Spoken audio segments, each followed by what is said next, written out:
तर रामराम मित्रांनो, मी आहे तुमचा लाडका कृष्णा. तर मी उठलो आज सकाळी 4 वाजता. तुम्ही म्हणशाल का, काय विशेष? तर विशेष म्हणजे आपण आज चाललोय नाशिकला, म्हणजेच आई सप्तशृंगी देवीचे पाया पडायला. सोबत आपली फॅमिली पण राहणार आहे. आता सकाळचे वाजलेले 5. आता मी रेडी होणार आहे.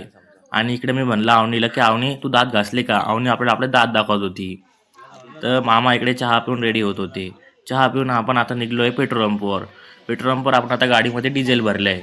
गाडी फुल करून घेतली.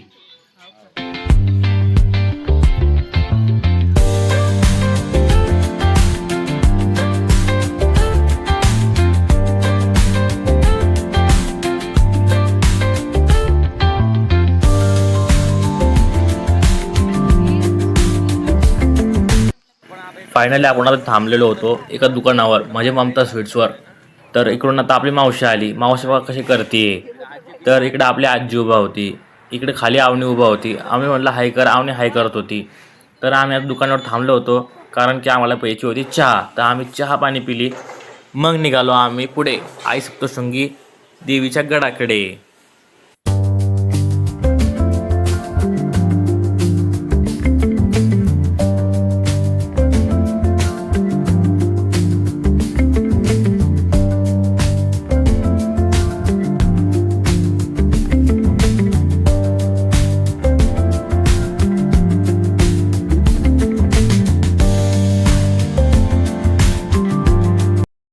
तर फायनली आपण मंदिरापाशी पोहोचलो, म्हणजे गडापाशी. तर इकडे बघितलं तर हा रोपवे खूप भारी वाटत होता. या रोपवेने जायला आम्ही गेलो असतो, पण तिकीट काढायला लागणार होते 4 तास, म्हणजे वेटिंगवर. मग आम्ही गड खालून बघितला, खूप भारी वाटत होता एकदम गड. मग गेलो आम्ही कुंडाकडं. कुंडाचं पाणी बघितलं तर एकच नंबर होतं, खूप भारी पाणी होतं. आम्ही हातपाय धुवून धुतले कुंडामध्ये. मग तिथूनच बघितलं तर देवीचा गड खूप भारीच होता. देवी ही डोंगरात बसलेली आहे. तर मंदिराकडे आम्ही जात होतो. तर मंदिर खूप लांब होतं कुंडापासून. तर कुंडाकडे जात जाता इकडे समोर द्वारापाशी आलो, तर इथं त्रिशूळ होतं देवीचं खूप भारी. इकडं ज्योत होती. आम्ही आता पायऱ्या चढत होतो. स्टार्टिंगमध्ये सगळे चिल्ले पाले खूप आनंदित होते की आम्ही पटकन जाऊन देवीचं दर्शन घेईन, पण तसं झालं नाही. गेलो, पण बघितलं तर रस्त्यामध्ये खूप गर्दी होती. गर्दी बघा तुम्ही एकदा. एवढ्या गर्दीमध्ये आम्ही अडकलेलो होतो. समोर पब्लिक खूप होती आणि तसंच मागं पण खूप पब्लिक होती, आणि आम्ही मध्ये अडकून बसलेलो होतो. आणि मग फायनली आम्ही देवीच्या गाभाऱ्यापाशी पोहोचलो. तर माझ्या मनामध्ये एक खूप भारी विचार आला की देवी खूप भारी दिसते. तर मी खूप भारी दिसल्यामुळं मी देवीची एक रील बनवली. तुम्ही ती रील बघा कशी वाटते देवी. तर जब तक माँ का हाथ मेरे सर पे है, दुनिया की कोई ताकत मुझे झुका नहीं सकती. तर फायनली दर्शन घेऊन आम्ही आता खाली आलो. तर खाली आलो तर बघतो तर काय हे नवीन बघा.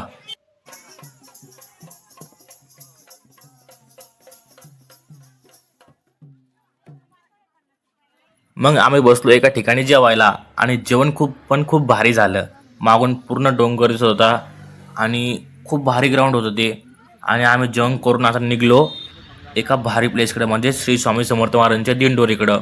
तिथे गुरुमाऊली राहतात. तर दिंडोरीला आम्ही फायनली पोहोचलो होतो. तर दिंडोरी तुम्ही बघितले आहे का, ते मला नक्की कमेंटमध्ये सांगा. तर दिंडोरीमध्ये आम्ही पोहोचलो. तर अर्धे लोक समोर, म्हणजे आमची अर्धी फॅमिली समोर जात होती, तर अर्धी मागं होती. इकडे गौरी आमच्याकडे बघून हसत होती. तर मग आम्ही तिकडे आजराला घेऊन चालत होत्या. मागं माझी आजी होती. तर फायनली आम्ही दमादमानं चाललो, आणि बघतो तर काय की इकडं तर खूप भारी भारी दिसत होतं की दुकानं भारी होत्या. दुकानं बघा तुम्ही आता, दुकानामध्ये काय काय होतं. तर दुकानामध्ये सगळं A to Z, म्हणजे पूजेची सामग्री सगळं सगळं भेटत होतं पूजा सामग्रीमध्ये. मग आलो आम्ही दिंडोरीला, म्हणजेच स्वामी समर्थ महाराजांच्या मोठ्या केंद्राकडं. तर केंद्रातून आम्ही निघलो. मग आम्ही निघलो तर आम्हाला लागली होती खूप जोराची भूक. तर आम्ही थांबलो हॉटेल राधिकावर. तर फायनली आम्ही जेवण करून बाहेर आलो. तर राधिका हॉटेल खूप भारी होती. तर आम्ही जेवण केलं आणि वापस आम्ही निघालो एका भारी, म्हणजेच भारी बिरी काही नाही, निघालो आता आमच्या घराकडं, कारण खूप उशीर झालेला होता आणि हा लास्टचा ट्रॅव्हल होता. तर फायनली आम्ही घरी पोहोचलो. तर घरी पोहोचल्यावर बघतो तर काय, पूर्ण चौक शांत होता. पूर्ण लोक झोपलेले होते. आम्ही पोहोचलो रात्री 2 वाजता. तर इकडे बघितलं तर पूर्ण कोणी होत नव्हतं, सगळे घरं शांत होते. इकडे आवणी म्हणलं, आवणी गुड मॉर्निंग म्हणता, आवणी म्हणते गुड मॉर्निंग.